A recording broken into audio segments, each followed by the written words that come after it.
So there was a suggestion to actually have a larger font. So because not everybody has a microscope with him. Yes, I will do my best, and so hope it's not to see it. And first of all, I have to say that it would be, I believe, completely elementary, and it would be slightly related to the topics of yesterday, and so I will try to make the relations a little bit later. And one of the reasons is that, I'm really scared about how long it will take to go through a certain proof, just like proof, and then so I will tell you some history about and all these things. But of course I need to prove something, I need to at least state the result. And so before doing that, I will just indicate to you a nice hypergeometric formula. And so this is in line with the title of the conference. I just need to not to misspell it. And so there are different ways I can write it. So I will use the Pagani notation. So this is something maybe familiar from the talks, from the yesterday talks. But for simplicity, I would also define this. So this is simply the quotient of two gamma functions. Or if you'd like, so this can be written as a kind of cleaned product of consecutive terms starting from A. You will write z to the power n?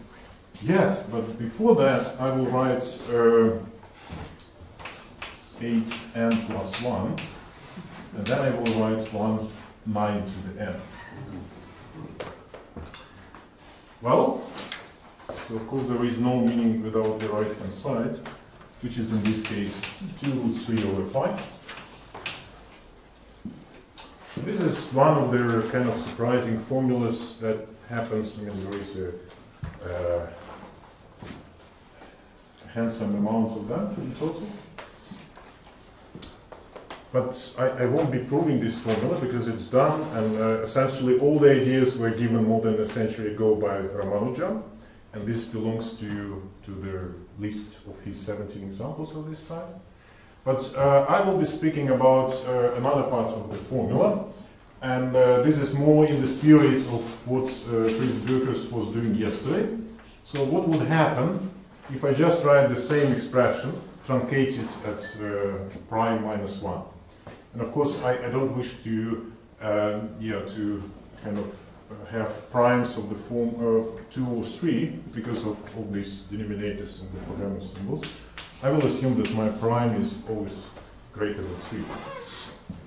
And so what I will have here, so the same expression, and all the terms are the same. Of course, this expression has its periodic unit, so it can be written modulo p, p squared, and so on. And so there, so let me put the question mark here. And again, so I have to verify what's written in my notes. So it's p, then the quadratic character, modulo 3, modulo pq. It shouldn't be coincidental, I guess. And so you see, for this particular thing, because there is a cubic power of p, so this is called a supercongruence. So because it happens modular power of p which is higher than 1. But I believe that even modular p, this is a very tough exercise to prove. So in particular, Dwork's machinery cannot work in this case because that would be 0. So you cannot analytically continue this way. So what I will try to do, so I will try you to explain how this formula can be proven with a certain trick, which, well, sometimes people call Q disease. So that's, I mean, passing through all this thing to the Q world. And because there were a lot of Qs in the previous talks and they were used for something different, so I would speak about complex Q within the unit disk. And I will also consider radial limits of this Q to the roots of unity. And so whenever these limits would exist. So the whole idea is that, okay, so I would just remove this question mark and I would call this a theorem. And so my goal is to actually demonstrate this thing. Well, instead of doing that, as promised, I will do something different and looking a little bit more sophisticated. And so that will be a Q version of this congruence. And actually, so there is also a Q version of this identity, which at some point I will indicate. But for that, of course, I also need some kind of analysis of what is on this side. And I will briefly educate you about this Q. So what happens in the Q thing. So first of all, in the Q world, so we can even invent this type of infinite Pagano symbols.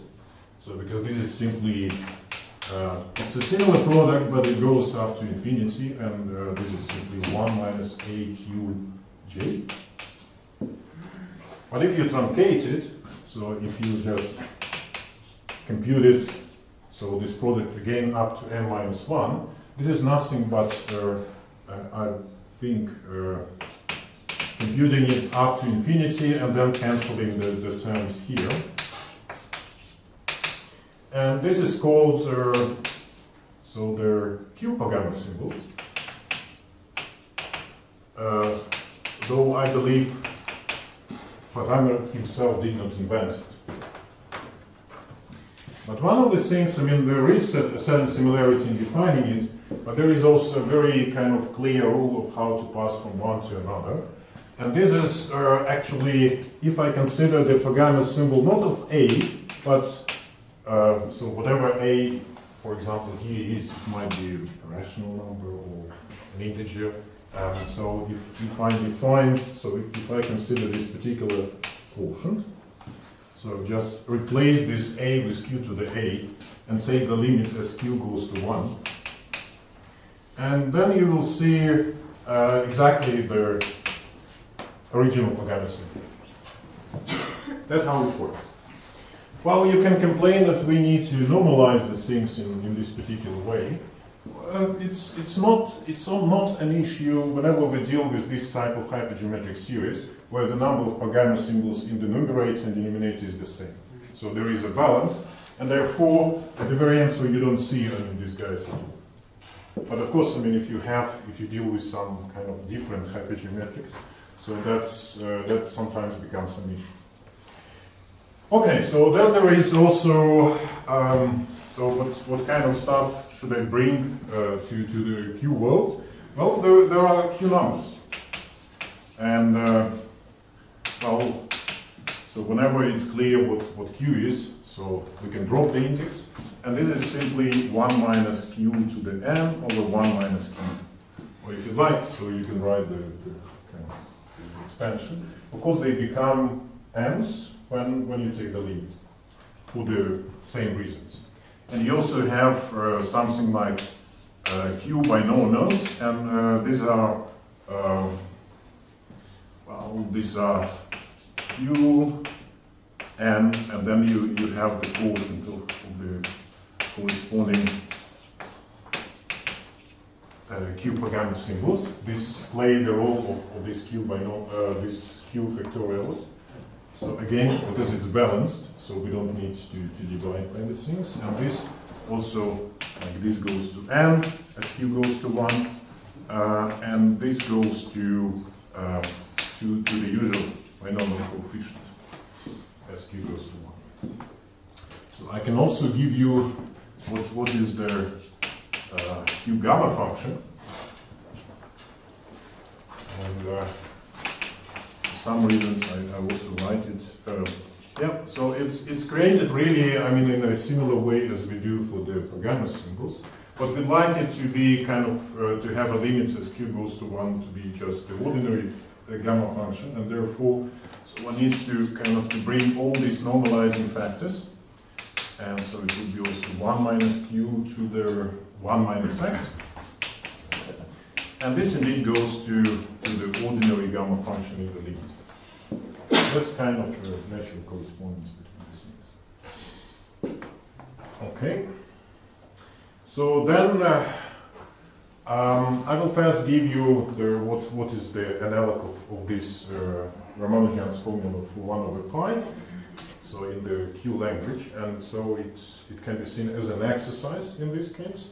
Well, that's the formula. So it's also a theorem, but because I'm speaking about something different, I just say that it's a known result, even if it was established, I don't know, months ago. So it's q square n squared, and I have q square 2n divided by q square 2n, then q6 squared, and then I have this q number, so, and it's really sub q, therefore I drop the index, and q to the power 2n squared. I think I don't need to discuss what would be this term as q goes to 1. This is... I did this 8n plus 1 is the q number, or is the number? Q number. This is the q number. And you said you could drop the index for some reason. Yeah, because I mean it's q, so it corresponds to the q. Not q square, but to the q. And that 9 disappears. No, it's already here. So we will do an exercise to see that. Sure. And yeah, so and the whole thing equals, so the gamma infinite 1 q cubed, then q6 divided by q square, and q6. There are no fours. I mean, this is supposed to be like the other one? Yeah. So the first is 3. So we will, yeah, okay, so Is that's that a 3 or a 3 2, the first factor? 3 square, 3 6. Okay, no, the others. Okay, so it's already at this stage we need to make some exercise. Just to verify that it really becomes, I mean, what is claimed to be Ramanujan's formula in the limit q goes to 1. Right? Well, so... May I ask a question? So you say, you seem to say that q is a number, but isn't actually a variable. Well, in this formula it's a number, so if you like you can call this number a variable, so I don't mind. It's a variable. Yeah, but It's a variable number. how do you make sense of q to the No, a? I mean, this makes sense within the unit disk. I mean, because all these kind of objects, they are defined within the unit disk. And if you like, you can think of them as formal power series, or just... Yeah, but when you write q to the a and say a is a rational number, or even here, gamma q of But he x. didn't actually do that. No, If he I needed mean, the third, he put q to the q squared comma q cubed. And then, That's right. yeah, really and then do something say not 8 very rational popular. multiplied by the number. Which is what he did. so, but it looks like, okay, so you, I mean, many of you will have some q exercising tonight, yes? So just verifying that all these things are right. Yeah, but I mean, it's really, okay, so, well, to say the truth, I'm also not a very Q person. And so I also needed to make this exercising before this lecture. So just verifying how well, I mean, the things were done. And I even have that on several pieces of paper. So therefore I will do that. Well, first of all, what is here? So you see, I mean, I gave you the rule for Q, but I mean, the base which is used here is Q squared. But this is root of Q, so it's Q to the Q squared halved. And therefore this, so the whole thing would be in the limit, so the square, so I use the limit as Q squared goes to 1. whenever q goes to 1, this also. And you are saying the total number of q's in numerator is the Yes, same? yes. But I mean, it's balanced. So you I can, need to count 2 times. Yeah. 3 is 4. and so Wait, for, yeah, so sorry, for this, Can yeah. I interrupt? Now you ask me a question, my neighbor, that even as a Q familiar person, I cannot answer. How did the 4 change into a 3? Is it really, do you mean the cube the 6? Where did you find 4? Where did you find 3? Well, in the denominator we see cube the 6th. Right. Oh, that's just because the other cube. That's, I mean, okay, so that's what I'm doing now. I'm doing my best. So, okay, so you're a little bit puzzled by this guy, right? But, okay, so let's just ignore this for the moment and do whatever we can do. I'm sorry, 2. Right? At least this part is very easy to do. So what about this thing? So let's just write what is q6 n over q square n. So what is this quotient? Just use the definition of the q-programming symbol. And I think there will be some, so it would be just the 6 into 6 power divided by the same squares. So you will be left with something like n minus 1, and there will be 1, no, just from 1 to n in this case, yeah. 1 plus q 2j plus q 4j. So I'm really just replacing that with the with this term, for which I mean I already know what is in the limit. It would be 1 n square. But then I can also compute this limit as q goes to 1.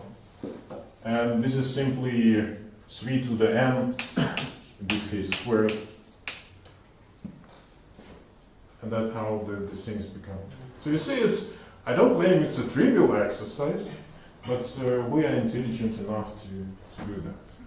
Yeah? And of course, I mean, I got this, as q goes to 1, I have 8n plus 1, and so this is 1. And this is exactly precisely what I have on the one side. Well, you can still kind of be puzzled by what is here, but of course, I mean, I'm simply going to use this formula to complete the job for the right-hand side. Still some complaints for the left-hand side? Oh, I just have a question. Yep. So is it a coincidence that the 4 plus 4 gives you 8 and 8 plus 1 gives you 9? Maybe. Yes.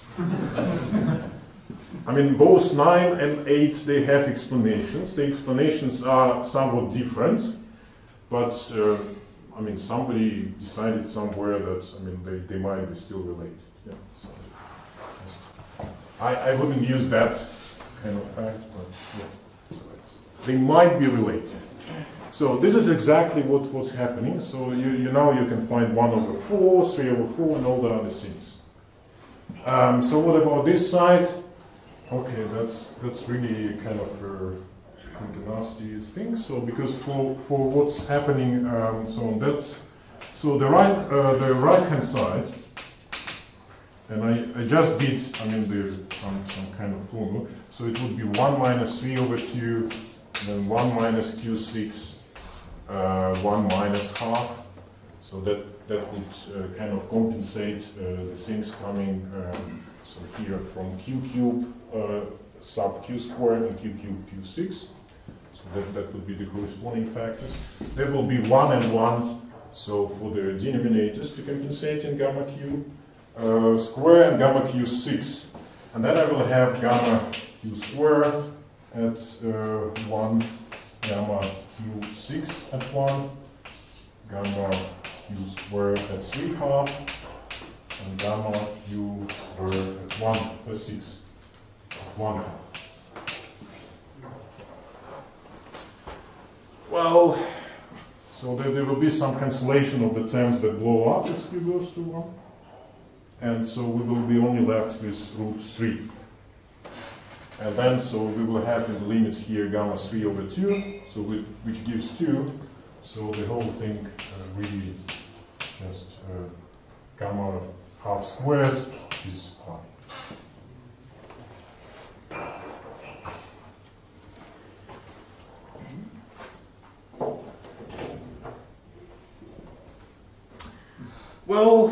point is that on the Q side we also have some congruences.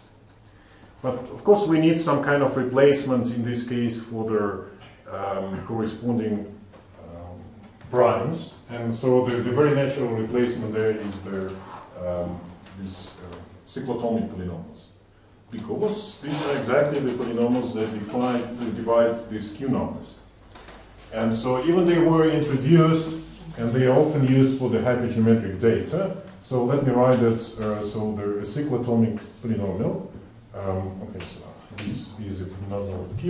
Is simply the product over all j relatively prime to L of 1 minus exponential Q. So Q minus exponential 2 pi I j over L. Something of this type. And their corresponding n number, so which is there, can be always written at least for n greater than 1. So it can be always written as the product over divisors of n of the corresponding cyclotomic polynomials, where d runs over divisors greater than 1. So it's really a very good and very natural candidate for the primes, especially because if you specialize this at q equals 1, or if you take the limit as q goes to 1, that becomes primes. Limit is Yeah. So they are just primes themselves. And if you'd like, and this is another theorem.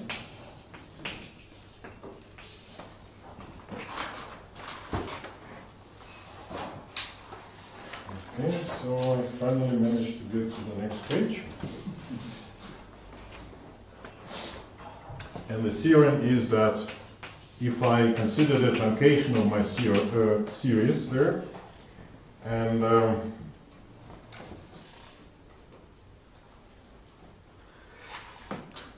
so I mean I truncated n for just some kind of personal reasons.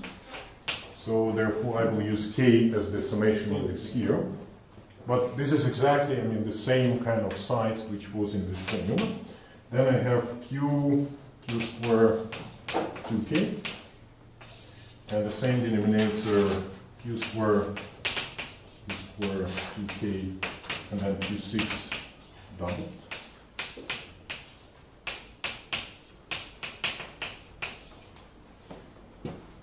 And so I truncate an NAM. So to the power 2n squared. Oh, I still didn't start writing the next slide, so I'm safe. But thank you. So it's congruent to well, some power of q. Then I have this q number n. And then I have, of course, the character, modular. Okay, so the modular would be a little bit complicated compared to the real case, because there will be n, so the number itself, but there will be also the square of the cyclotomic polynomial. I don't know whether I need to explain that this theorem implies actually the previous theorem. If you choose n to be p. And so, of course, you might be suspicious about the things what's happening here. I must ask for n to be relatively prime with 6. So in particular, that closes the roads to 2 and 3.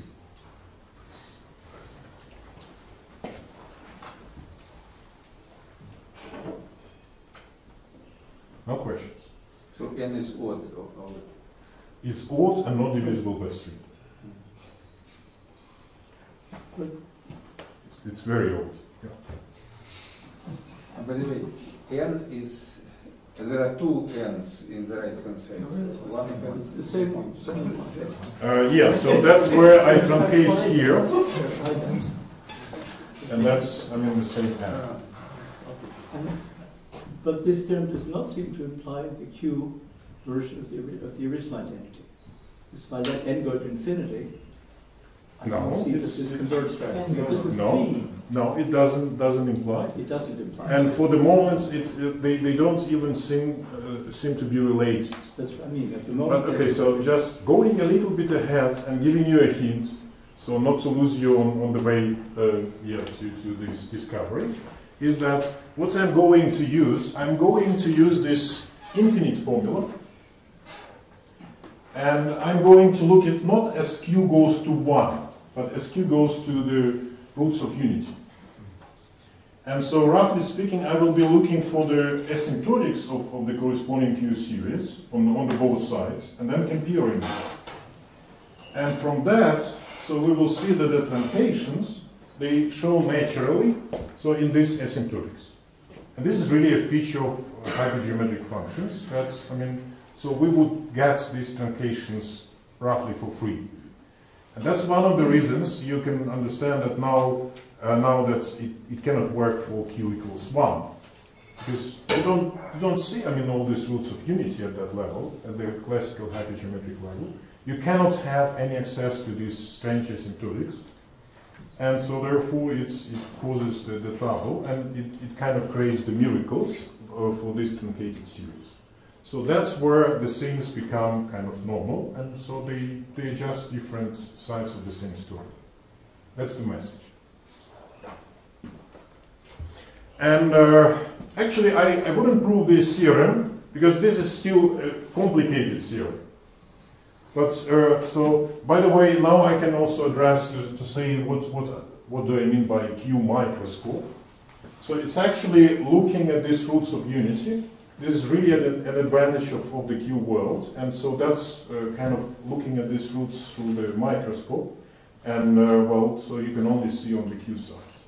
But there is also kind of extra trick which would be required to really get so these higher order congruences. So without this trick, I would easily do only modulo n, which would be 0. So still not trivial, but I mean, so that's only part of the story. And therefore there is another theorem, and that's the theorem I'm really going to prove, is where I have some extra parameter in the infinite identity, and so therefore I have access to kind of more information about the Q series. And well, so that's another page. My story. Do I have another page?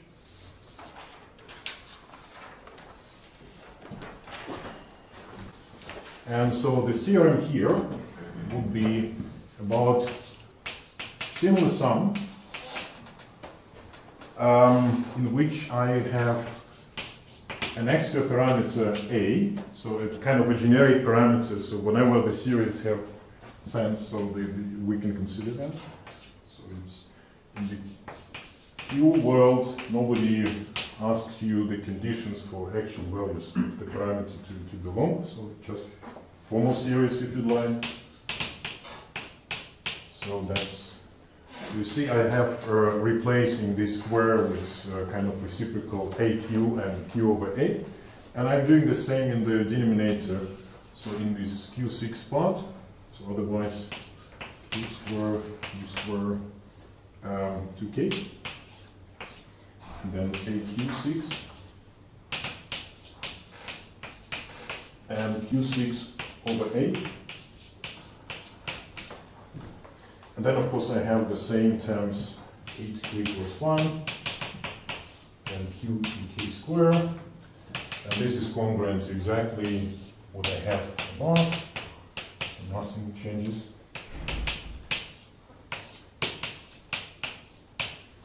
But the modulo, so which is in this case remains true, is actually the Q number n and also two polynomials, a minus q to the n and 1 minus aq to the n.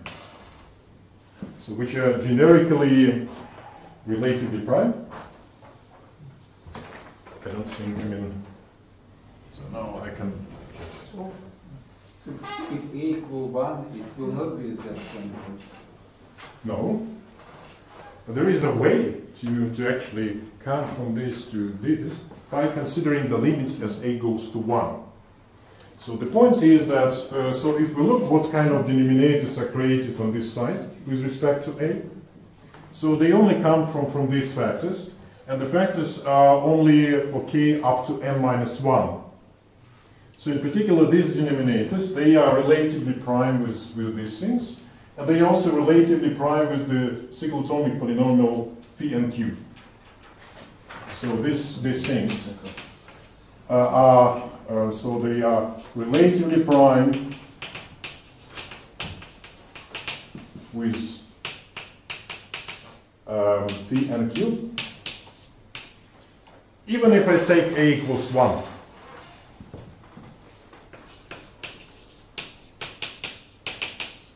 So because the product is only up to n minus 1.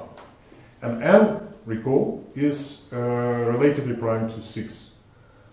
So therefore this would not involve, I mean, phi and q in their factorization.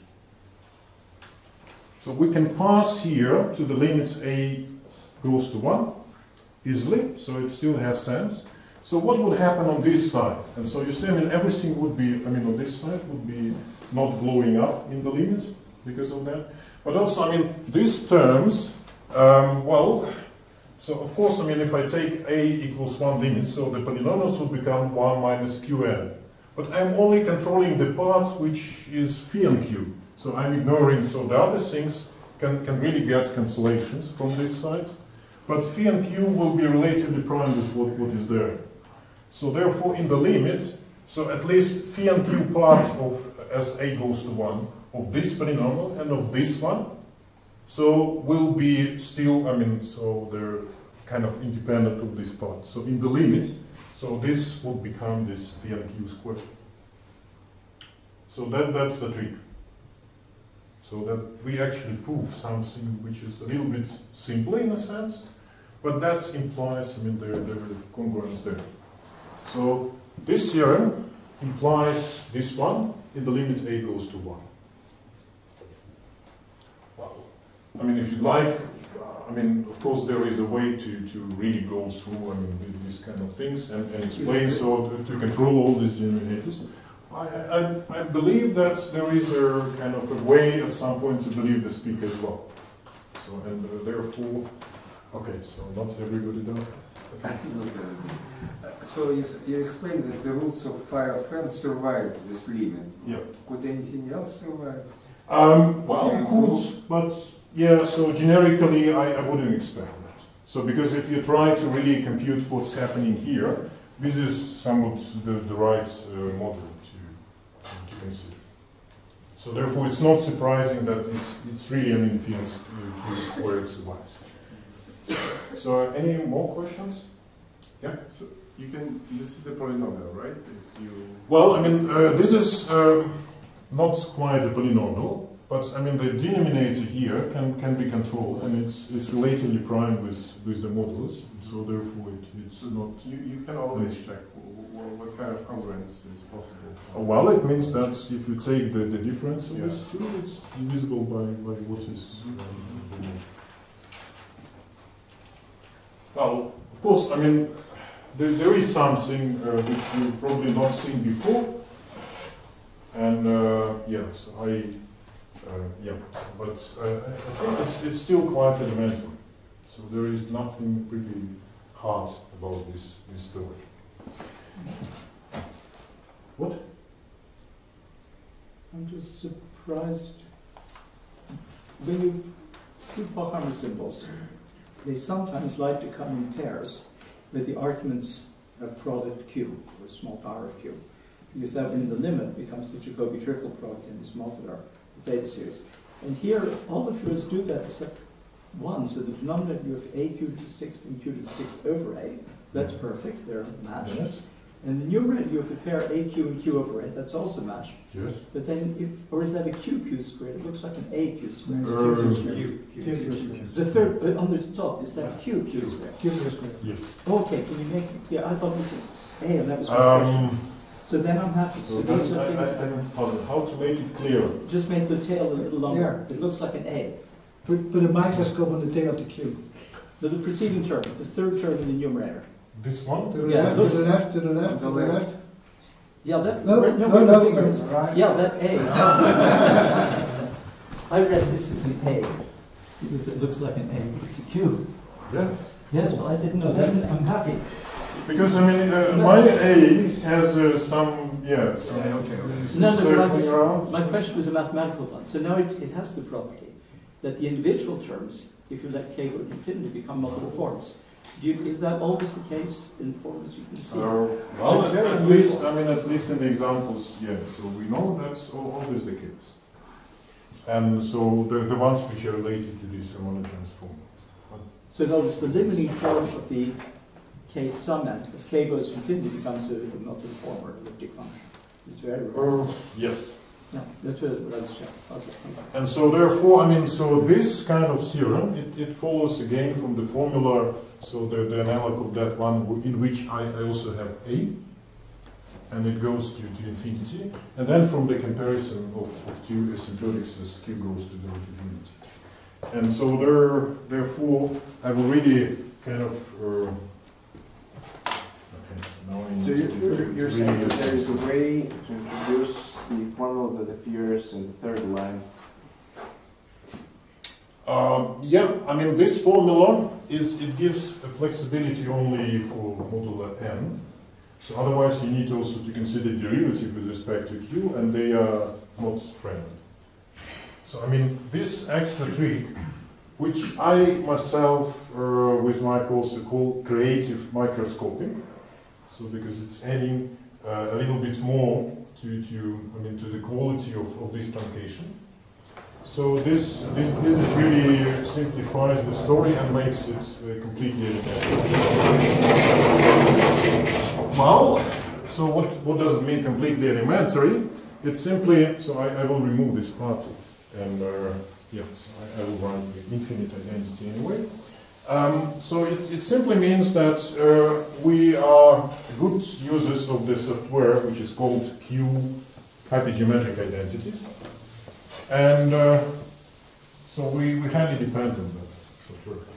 So because the formula I will give you, it's not something extremely trivial. Yes, so I mean, this type of infinite series, the Q identities, they're not extremely elementary. So people were spending years proving them, and just this is one of the formulas which was proven, I don't know, 25 years ago. And so it's kind of used in this particular story. Okay. Do I use a sufficiently large font?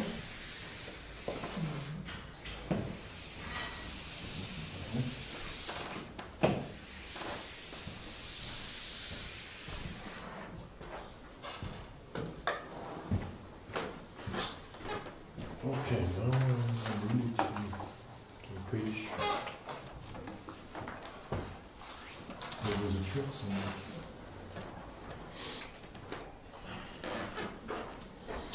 All right, so their infinite identity, so which I need for this story, is yeah, so this is exactly the same as there. So all the terms, and if I miss something, then please correct me. So this is still q, and okay, so q square, qn, q,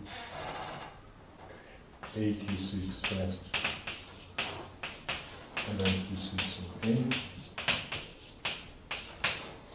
and then n plus 1, and not to forget n square. And this is equal, well, there is a closed formula on this side. And this kind of indicates that there is something going on. And yeah, so the closed formula is a little bit, well, it now depends on A. And so the formula is, okay, so I have Q5, Q7, so as their arguments for the organic symbols. And then I have AQ6, Q cube, of course, So, no surprise. Q square, U6, U4, Q6. Of course, everything is a generator of modular things. And then, okay, so Q6 reciprocal. Yeah, of course, I mean, this is symmetric with respect to A going to 1 over A. And that's what Don mentioned as part of the Jacobi triple identity. But also the first terms, the 5 alone isn't modular, but the 5 and the 7 Yes. are modulars. It's everywhere. Yeah, modular forms are everywhere. Exactly. So, the Jacobi forms also. And yeah, so one of the points is, and well, it's a little bit kind of technical, but it's really easy. So I will be considering first the asymptotics as Q goes to some root of unity. So I can take any divisor of n and consider the asymptotics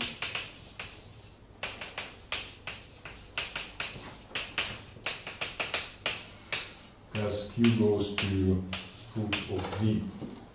So I really need to do that for all divisors dividing n, because I wish to have a congruence modular n rather than phi n. Yeah. N is not the summation, it's something else. Now I really run into the problems. So the left should have this had time, K. because I need to write proof of the theorem, right? And then it has nothing to do with this identity. You should have put a K. Okay. So, but here presumably D is bigger than 1. Any D except 1 dividing n. Yes, and so D greater than 1, and because n is relatively prime with 6, every such D will be also relatively prime with 0, so it wouldn't be 2 and 3 occurring in this story.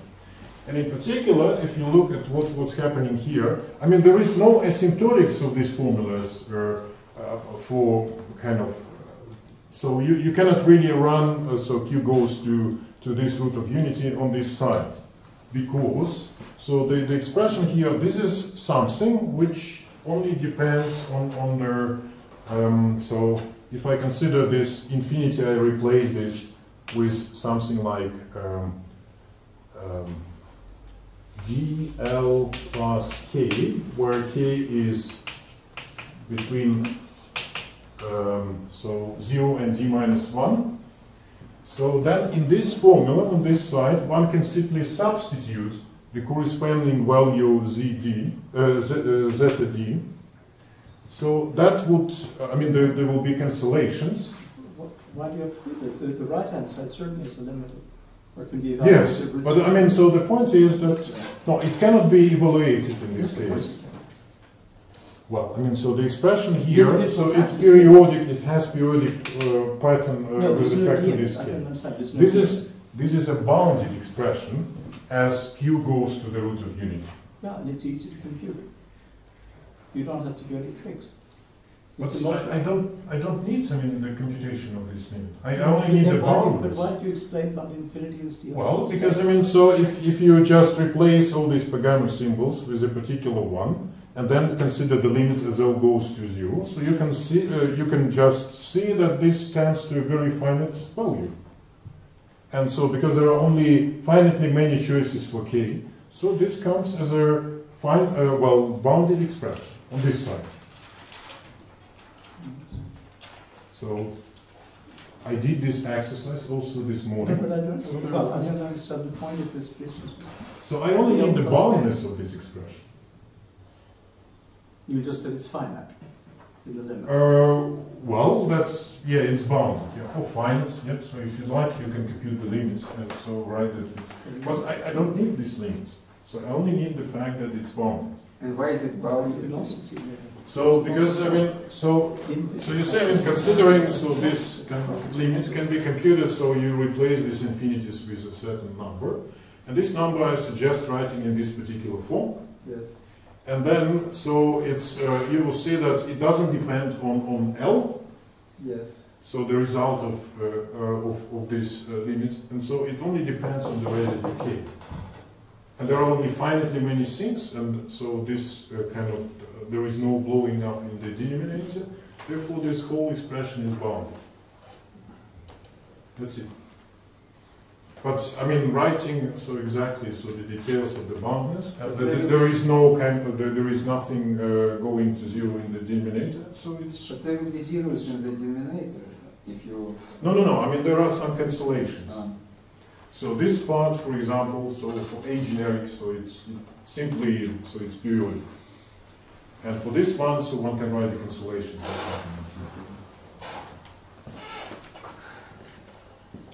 And so the next part of the story is what's going with this side. And this is exactly, I mean, the property of the hypergeometric. So what I will do, I will write this infinite sum in the following particular form. So I will just give a name to this whole thing. So I would call it CQ of M. So because it's too complicated to be written many times. And so what I will do, so I will do a very similar thing. So I will kind of represent each k, so which comes into this summation, so the sum over from 0 to c q k. I will write it as the sum according to the residue modulo L, modulo D, so L from 0 to infinity. Then I will have c q l k, and then here I will have a finite sum of CQLK plus D, LD plus K. Your coefficients are periodic? No, I'm just writing the same sum for the moment in just manipulating. So I kind of write as a double sum. But the whole thing here is that... It's LD, LD. Twice. Okay. Start making mistakes. I probably should stop proving things. And the whole point is that if I look at what's happening here on this side, so this is a finite sum. So therefore, it's very easy to pass to the limit as q goes to the root of unity, and this is what Fritz Berkers called yesterday the Lucas property. So the property is that this expression, it doesn't really depend on this LD. So that's really the property of the hypergeometric sums. So that it's kind of periodic. So whenever we put for Q a root of unity of degree D. So zeta D at LD plus K divided by this expression is simply, doesn't depend on L, so it's the same, and it's equals C zeta D K. And so in a sense, this is this truncated sum. And then, I mean, so whatever comes here, it's not even, it's independent even of the root of unity. Because if you do, I mean, if you compute the corresponding series at the values which are multiples of D, so you get kind of real binomial coefficients, so you don't have nothing. So the C zeta LD in this case would be 1, 2, 4L, and then the binomial coefficient 2L, 4L choose 2. And so these fractional products combining the binomial coefficient to claim. Yeah, so it's, so it really, I mean, so this part evaluated at the root of unity, so it becomes a real hypergeometric series. And actually, this is the one which converges. So this is just on the boundary of convergence. So therefore, when you consider the limit, so this thing goes to infinity. And it cancels out with something which is bounded on this side. And what we are left with this kind of sum. So this other brace, how far does it extend? I think it extends too much to the left. It's only one term which you have sort of simplified. One, yes? No, One not the whole sum. Not the sum, yeah. The underbrace is too large. That's, oh, okay, so you mean, Yeah, that's what right. it means, yeah. yeah, but, Okay, I understand. Yeah. and so the thing is that we have this sum of k from 0 to d minus 1, c zeta d k equals 0. You said why? Hmm? Why? So this thing here, so the series that would be in the limits on this side, so it goes to infinity. So it's really, it's on the boundary of the corresponding power series expansion, so it diverges. And this one, this expression is bounded, as we consider the limit, or one can also compute the explicit value. And so therefore, what we are left with is that this is equal to 0. And just let me interpret this particular kind of equality in the following way. This is the same as saying that the sum from 0 to d minus 1 of c q k is 0 modular phi d of k. That's exactly the same. I mean, just this equality. So even, I mean, if we have some rational functions of q here, because, I mean, there is no problem with the denominator. So this equality, it really means this type of congruence. And because this is true for any d dividing n, so this is actually true for, yeah, so this would be the congruence. So if I need to write it up to n minus 1, I will simply repeat several parts, several times this particular part. N over d times. So this, and then another one, and so on. So therefore it would be 0 modular phi n q. That was the most difficult part of the proof. Because for this kind of thing, I mean the story for the other two, so they still have that more here. So for these two, I mean, in order to verify that this is so that this agrees with this one. So what I need to do, I need to take this infinite identity and substitute a equals qn and a equals q minus n. But because a and 1 over a, so they're anti-symmetrically, it's sufficient to verify that. So this thing, when I substitute a equals qn, so it agrees with what is here. So I will just.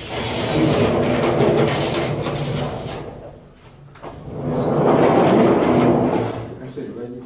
Yep. You want to prove that sum up to n minus 1 is congruent to something, but you prove that the sum is up to d minus 1. Right. Yes. So what is? Well, I mean, the point is that d is a divisor of n. Yes. So if I need to consider the longest sum up to n, so this is simply repeating this sum n over d times. And therefore it's still 0. And so finally for this a minus qn and 1 minus a qn, just substitute a equals qn into the infinite formula.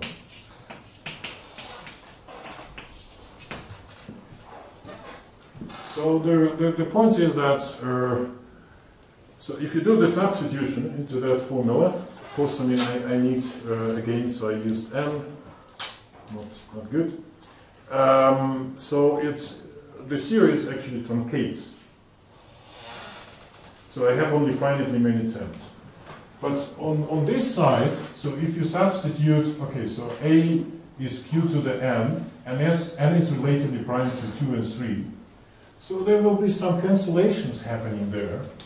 And so it will be either cancellation in the numerator or in the denominator, depending on the residue class of a modulus 3, or just the n or modulus 3. And that will be exactly, I mean, this sine minus 3 over n, and there will be this extra power, so q coming out from this cancellation, and the only thing which would be left, apart from the sine, would be this n number. And so, because, I mean, these kind of things are proven independently, and so the polynomials are relatively prime, so we finally get these congruence. So that's basically the idea. So going to the corresponding Q hypergeometric identity, and so considering what's happening with the asymptotics of the corresponding identity, so on the both sides, and then making a conclusion that it's a Q supercongruence, or Q congruence at least. And so then, so if you have a chance to specialize it to the usual hypergeometrics, that also happens to be a supercongruence or congruence on the non-Q side. Yeah, that's the part of the story. So if I have, yeah, I still have kind of a couple of minutes to make some comments about those things and some relations. In a sense, I mean, this particular example, so we were lucky because we could produce a Q analog of the identity. So I would kind of write a little bit about what is the general situation with these harmonic formulas for 1 over pi.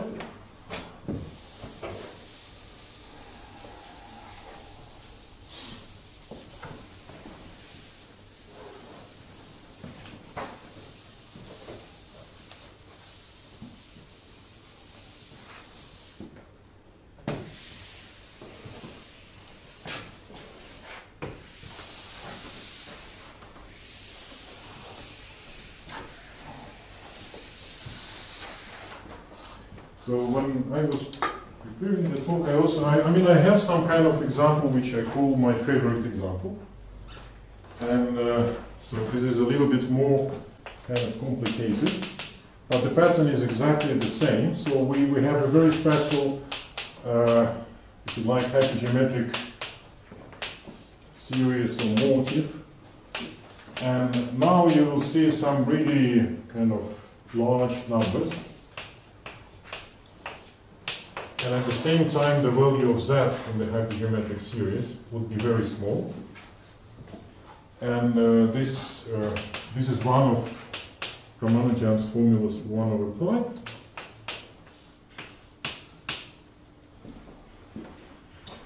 And the point is that there is a whole bunch of other formulas. But the pattern with the supercongruences, so is exactly the same as it was in the previous example. So if you truncate this modulo a prime, so what you get there, so in this particular case you will have 236, and then the minus 15 over p. So you can even guess that it comes from 36 or 63? Is it 263? Yep. Okay. So that's the same number as there.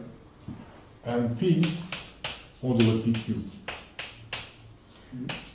And so I think, I mean, systematically I verified all these kind of things about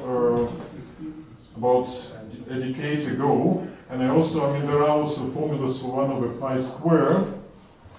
And they also have congruences, and those congruences are modulo p5. And there are also formulas for 1 over pi cube hypergeometric. There are also congruences modulo p7. And there are also formulas for 1 over pi 4. 2 examples. And if you truncate them, so you get also the congruences modulo p9. So it's completely, I mean, so they are all experimental, so the formulas themselves and the congruences, but I mean, there is a very clear pattern, so which we don't know how to do. And so in this case, I mean, I don't have the Q counterpart. And it's actually an open question of what can be kind of done in this case. But if you'd like, I mean, so there are also, to these formulas, we can relate something without the derivative. And so one of the reasons for doing that is because the hypergeometric motifs, they don't reflect in this derivation for the moment. And so I think, I mean, so there is a certain loss in this case, but nevertheless, so if I consider the same sum,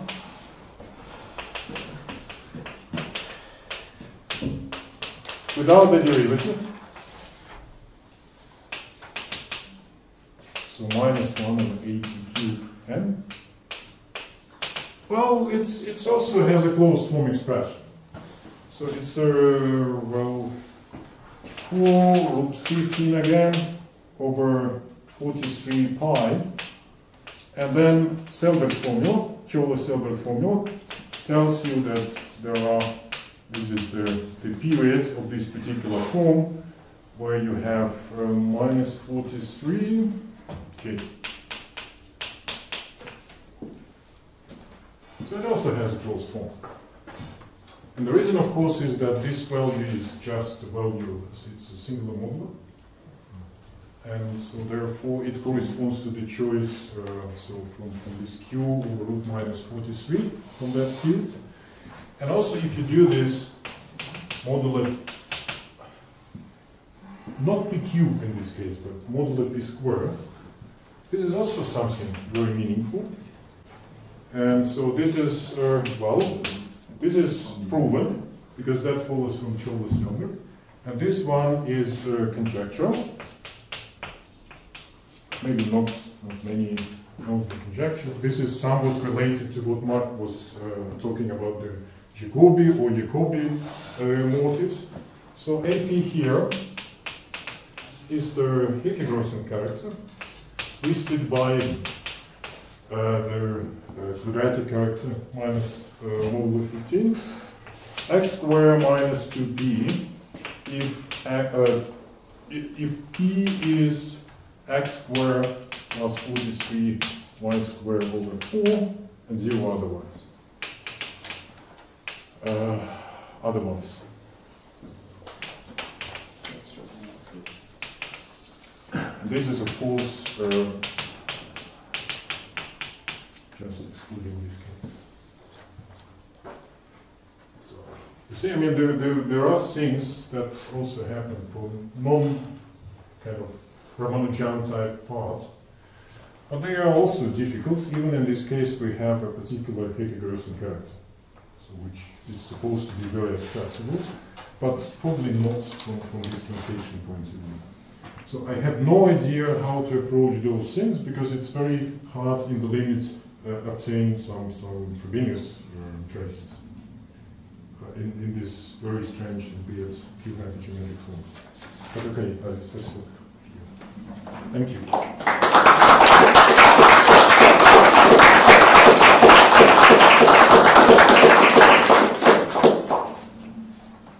Other questions?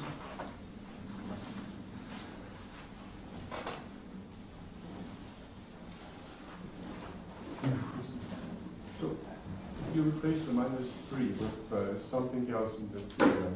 And is it plausible that you will get also a congruence when you just change this polynomial 8k plus 1?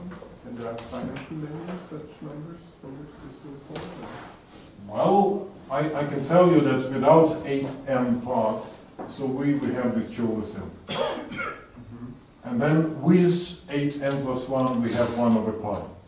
Therefore, you can get any linear combination from these two periods.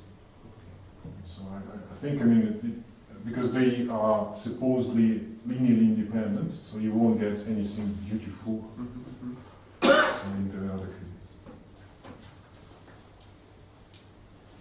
Doesn't that thing follow from Jan's theory, more or less, mathematical? I don't know what that So is. Jan means, Yeah. so the chairman, right? Yeah. From the chairman's Yeah, so the theory. chairman's Yeah, it's a theory. question to the chairman. It's not the question to the speaker. Okay, then You say, I don't know what theory I have here. So I cannot answer that. Okay. that's good. So, I don't Are need there more, to. are there more questions? I have a vague, very vague question. Yeah? I'm already scared. Put in q equal to 1. So what does this have to do with the field with one element? And your congruences, what do they have to do with the Habiro ring? Did you ever give this talk while Manin was in the audience? Okay, so there were several questions. I don't know how this is related to these one elements. Because if there is only one, I think that everything is equal to that one. It means the limit goes to Well, one. it's not just Yeah. one, right? It's all It's all philosophy. as well. Yeah, well, It's all I mean, combinatorial data. that's Yeah. also supposed to be a very kind of brief joke. No, I didn't give this talk in a different audience, because that's the first time I'm giving this talk. Okay. Good. Are there more questions? Yeah. Did you try taking any other limits? I mean, are there any other limits that you think? Well, I'm still recorded. I hope my course won't just reach this point. Yes, after we realized that this machinery works for everything, so my course was really eager to go through the whole book and just do that for all the formulas there. So I really, at some point, I kind of asked him to stop and to keep that production for some other papers. But it certainly, I mean, so there is much more that can be kind of achieved here, and it's really, for the moment, it's very spontaneous. I would be interested in seeing how this machinery works in the cases where we have some kind of, I mean, comparison to the Frobenius traces, for example. So I don't understand, because those things, they are already in the Q world. And so I need to consider some limits that should approximate them. I've never seen anything of this type. Okay. Also, you get a congruence of p cubed, but the three factors p are not the same, because the one comes from n and the other comes from phi n squared. Yes. They have different qualities. The different. And in this formula, you don't have such a formula. Well, I mean,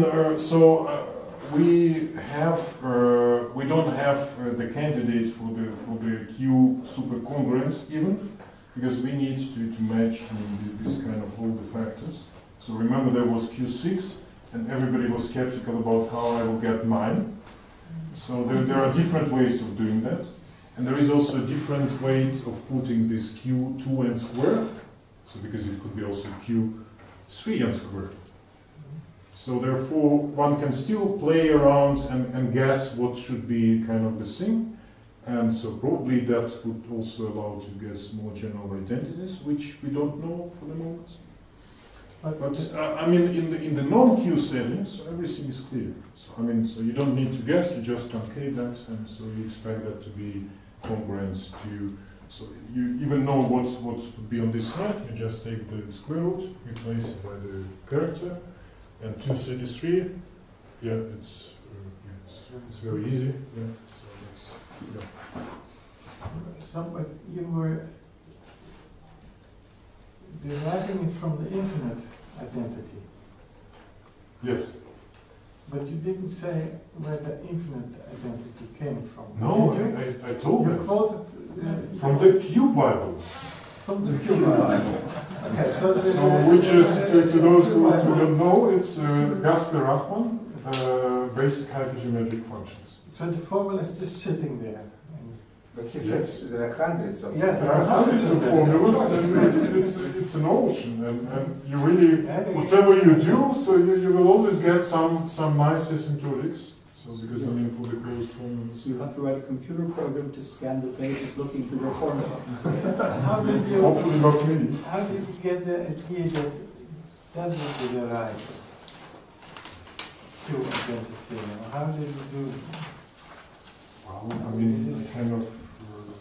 definition? I mean, sometimes it's very good to have a course who really insists that you try to do something. You know? So because I was trying to refuse from the very beginning, so no, I don't like proving any supercongruences. I'm sick of supercongruences. He said, no, okay, so but let's try this one and maybe, because there is another method to do that, which is called creative telescoping. And so he couldn't manage to execute that method. So he was very upset. And so he was very insistent. I said, okay, so let's do that. And so we essentially created that from scratch. Just So the your thought. Definition. So maybe it's time to Yes, navigate to finish and to clean the blackboard. Okay, so